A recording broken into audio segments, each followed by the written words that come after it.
एक मित्र ने लिखा है, पिछली एक इंटीमेट सीटिंग में आपने हृदय केंद्र के विकास के लिए अहिंसा, अपरिग्रह, अचौर्य, अकाम और अप्रमाद के बारे में बताया था। इस संदर्भ में आपने कहा था कि दूसरे की तरह होना भी चोरी है। तो क्या किसी महापुरुष की तरह होने की चाह भी व्यर्थ है? हम भी तो बुद्ध पुरुषों को देखकर उनकी तरह होने की कोशिश करते हैं, तो क्या यह भी चोरी है?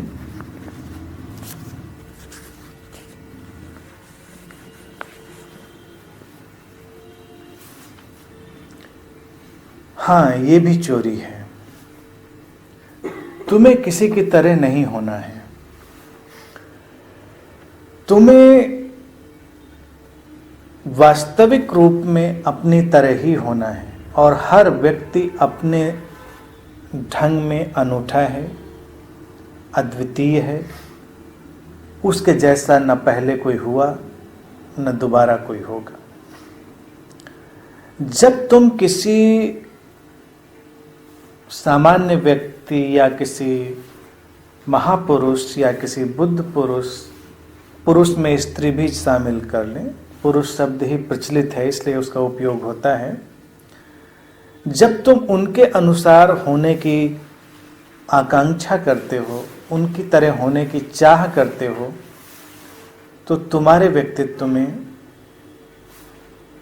चोरी का प्रवेश स्वाभाविक रूप से हो जाता है। ये चोरी एक प्रकार के पाखंड के रूप में, हिपोक्रेसी के रूप में आती है, क्योंकि तुम किसी दूसरे की तरह हो सकते नहीं, और अगर तुम होने की कोशिश करोगे तो तुम कुछ न कुछ व्यवहार, कुछ न कुछ बातें, कुछ न कुछ ऊपरी चीजें अपने अंदर डालने की कोशिश करोगे। जो कुछ भी तुम बाहर से अपने भीतर डालोगे वो तुम्हारे मूल स्वभाव को खराब करेगा।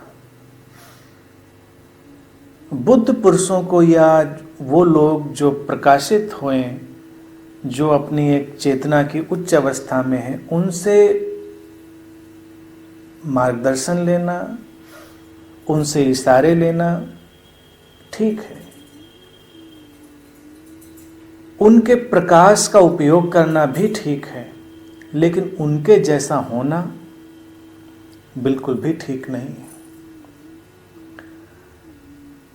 इसलिए ही अगर तुम ध्यान दो तो अस्तित्व हमेशा नए नए ढंग के बुद्ध पुरुष पैदा करता है, अनूठे ढंग के। अगर एक ही जैसे से काम चलता होता तो फिर ये भिन्नता नहीं आती। भिन्नता है और उस भिन्नता में ही एक अंदर दौड़ती हुई एकता की धारा भी है। वो उसके एसेंस की तरह से, उसके सार की तरह से एक है, लेकिन मूल रूप में भिन्नता तो कायम रहेगी, वो रहनी चाहिए भी। आमतौर से लोग चाहेंगे, समाज चाहेगा, तुम्हारे नेता चाहेंगे कि तुम किसी और की तरह हो जाओ। अगर तुम किसी और की तरह होते हो और तुम अपने मूल व्यक्ति का, अपनी ओरिजिनल इंडिविजुअलिटी का विकास नहीं कर पाते हो, तो तुम्हारे माध्यम से जो कुछ भी होगा वो सेकेंड हैंड होगा, वो ओरिजिनल कभी नहीं होगा, वो एक प्रकार की नकल होगा। तो किसी भी नकल का होना ही एक प्रकार की चोरी है। चोरी में जो छुपी हुई चीज है वो नकल की ही तो है। किसी के पास कोई सामान है, तुम वैसा सामान अपने पास चाहते हो, तो ये भी उसकी ही नकल है।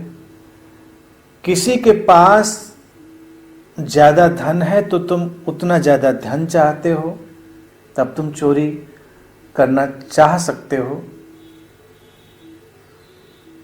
लेकिन ये कहीं ना कहीं से उसकी अनुकृति, उसकी कॉपी बनना ही हुआ। कभी कभी तुम लोगों के बोलने के ढंग से प्रभावित हो जाते हो तो तुम उनकी तरह बोलने की कोशिश भी करते हो। फिल्म स्टार से अक्सर लोग प्रभावित होते हैं और तमाम तरह की चोरियां उनके जीवन में प्रवेश करती हैं, अर्थात तमाम तरह की नकल, फैशन की तरह, तुम्हारे कपड़ों की तरह, बोलचाल, उठना बैठना, बहुत तरह से। व्यवहार की भी नकल जरूर होती है, लेकिन महापुरुषों के व्यवहार की नकल, उसे तो तुम करना ही चाहते हो। फिल्म स्टार्स को तुम छोड़ भी सकते हो क्योंकि वो उतने ऊंचे मानदंडों पर, उतने ऊंचे नाम्स पर शायद फिट ना हो, तो तुम बाहरी तो सारी नकल कर सकते हो, पहरावे की, बोलचाल की, लेकिन व्यक्तित्व की नकल शायद ना करना चाहो, आंतरिक व्यक्तित्व की। महापुरुषों के बारे में, बुद्ध पुरुषों के बारे में तुम्हें बिल्कुल ठीक जान पड़ेगा कि किया जा सकता है, और तब चोरी तुम्हारे जीवन में सूक्ष्म रूप से प्रवेश करेगी।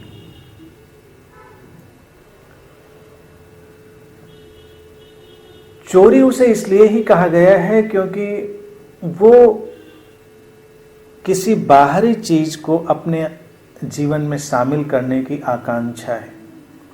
खतरनाक इसलिए है क्योंकि जब तक तुम बाहरी चीजों को अपने जीवन में शामिल करने की इच्छा रखते हो, तब तक तुम उन चीजों को या उन बातों को नहीं जान पाते जो तुम्हारे अंदर छुपी हुई है। क्योंकि तुम जिन बातों को अपने जीवन में शामिल करना चाह रहे हो सकता है वही व्यक्ति किन्हीं और बातों को अपने जीवन में शामिल करना चाह रहा हो। कभी कभी तो एक स्तर पर ऐसी भी घटनाएं होती हैं कि दोनों व्यक्ति एक दूसरे से प्रभावित हो जाते हैं और दोनों को लगता है कि ये ठीक है। वो उसके व्यक्तित्व को चुराना चाहता है और वो उसके व्यक्तित्व को चुराना चाहता है, क्योंकि उस व्यक्तित्व ने उसको परिपूर्णता नहीं दी है, उसको एक सेटिस्फैक्शन, एक ठहराव नहीं दिया है। अगर उसने उसको एक सेटिस्फैक्शन, एक गहरी परितृप्ति, एक ठहराव, एक स्टिलनेस दी होती तो वो बाहर की तरफ भागने की कोशिश ही क्यों करता, वो क्यों चेष्टा करता। तुम देखो, जब तक व्यक्ति को आत्मबोध ना हो, स्वयं उसके अंदर ज्ञान का आविर्भाव ना हो, वो बाहर के ज्ञान को इकट्ठा करने में लगा रहता है। किसी तरह से गलत भी नहीं लगता, लगता है ठीक है, काम तो आ ही रहा है। सूक्ष्म चोरी यह है कि तुम फिर अपने से दूर निकल जाते हो। वास्तविक ज्ञान तो तुम्हारे ही भीतर से आना था।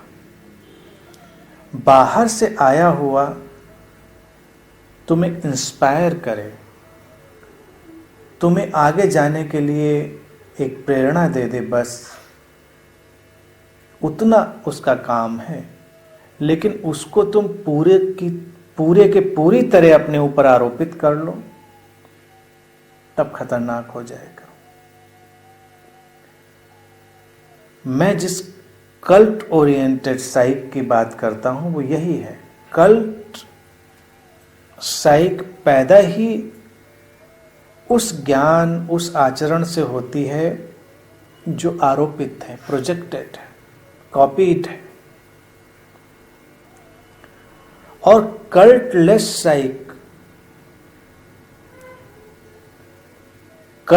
साइक जब मैं कहता हूं तो उसको तुम छोटे छोटे संप्रदायों से मत समझना। ये एक टाइप है, ये पूरा का पूरा एक व्यक्तित्व का प्रकार है।